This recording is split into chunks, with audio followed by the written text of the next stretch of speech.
Picture चालू करो बे। राहुल गांधी ने ये ट्वीट करके कहा है, पोस्ट डालकर एक्स पर, कि रेड होने वाली है।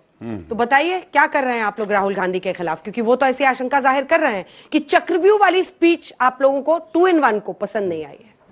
देखिए, सबसे पहले मैं क्या बताऊंगा, ये तो नेहरू जी बता गए, मैं बताता हूं। नेहरू जी कह गए इंदिरा से, ऐसा पोता आएगा, चोरी करेगा खुल्ला खुल्ला, फिर ईडी से घबराएगा। साले का खोपड़ी तोड़ साले का। तो ये है राहुल गांधी। और अंजना जी ने चक्रव्यूह की भी बात कर दी, तो वो भी बताना पड़ेगा।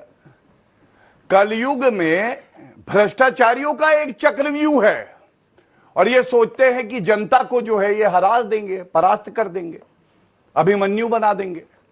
लेकिन जनता जो है वो भगवान श्री कृष्ण की तरह है, और अर्जुन है नरेंद्र मोदी जी। कैसा लगा मेरा मजाक? इन सारे भ्रष्टा को कहना चाहते हैं, मैं तुम्हारी देहरी का दीप हूं, दिनमान हूं, घोरतम से मानवी संग्राम का प्रतिमान हूं, उम्र भर लड़ता रहा हूं, मुंह की कभी खाई नहीं, दीनता और दंभ से रिश्ता कभी पाला नहीं, आप लोगों का आदेश उन्होंने आज तक टाला नहीं। क्या बात है सर, क्या बात है सर, क्या बात, ये बात है। आपने प्रतिपक्षी होने के नाते उनको दायित्व दिया है कि जनता के भ्रष्टाचार को, जनता की अनीतियों को उजागर करें। कुछ नाम बोलना भूल गए मेरे काबिल वकील। इन्होंने हेमंतो बिस्वा शर्मा का नाम नहीं बोला, जिन पर प्यार उमड़ आया था मोदी जी को।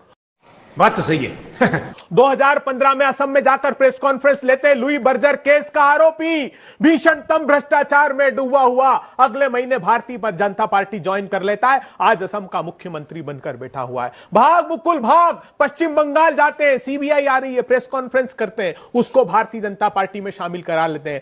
भावना गवली महाराष्ट्र में जाते हैं, उसके खिलाफ प्रेस कॉन्फ्रेंस करते हैं। यामिनी जाधव, यशवंत जाधव उसके खिलाफ प्रेस कॉन्फ्रेंस करते हैं कि सीबीआई ईडी आ रही है, अपने आप को बचा कर रखना। हसन मुंसरिफ 3 छापे मारती ईडी उसके यहां, भारतीय जनता पार्टी में शामिल हो जाता है, सारे पाप धुल जाते हैं। अजीत पवार, जिसको देश के प्रधानमंत्री कहते हैं, भीषणतम भ्रष्टाचार में डूबा हुआ 70,000 करोड़ रुपए का आरोपी, ईडी उसके खिलाफ एक प्रेस रिलीज जारी करती है कि सुनेत्रा पवार, अजीत पवार दोनों बैंक के स्कैम में शामिल है, भारतीय जनता पार्टी में शामिल होते हैं। ईडी चार्जशीट फाइल करती, दोनों के नाम हटा देती है। तो जो भीषणतम भ्रष्टाचार में डूबे हुए लोग हैं, भारतीय जनता पार्टी उनको गले लगाती, अपनी पार्टी में ले लेती। क्या शर्म करो, शर्म। आरोप है राहुल गांधी जी पे। राहुल गांधी जी के खिलाफ क्यों प्रतिशोध की आग में जल रहे हैं? क्योंकि राहुल गांधी जी ने कहा है कि इस चक्रव्यूह में, इस देश के पेपर लीक में युवाओं को फंसाया जा रहा है। बेरोजगारी के आकंठ पाप में भारतीय जनता पार्टी